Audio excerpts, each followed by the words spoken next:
আর যদি আমাকে শিবির বলেও থাকে, আমি যেহেতু শিবিরকে ভালোভাবে দেখছি, আমাকে কোনো ভালো কিছুর সাথে অ্যাসোসিয়েট করলে আমার তো এত অফেন্ডেড হওয়ার কিছু নাই। আমি কেন ট্রিগার্ড হব? এর জন্য আমি ট্রিগার্ডও হই না, আমি অফেন্ডেডও হই না।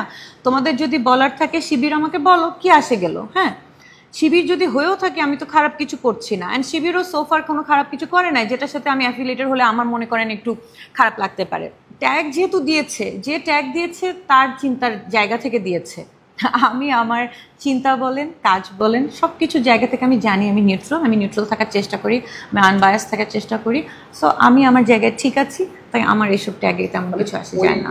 এই এনভায়রনমেন্ট তৈরি হয়েছে কারণ আপনি ভালোকে ভালো বলতে পারবেন না আনলেস একটা পার্টিকুলার গোষ্ঠীর সাথে নিজেকে অ্যাসোসিয়েট না করতে পারেন। হ্যাঁ, এখন আমি জানি না আমি আমি আমার ছাত্রকে ভালো বলাতে কেন অন্যরা এত এটাতে ট্রিগার্ড হয়ে গেল, তো ওখান থেকেই আমাকে এই ট্যাগ দেওয়া।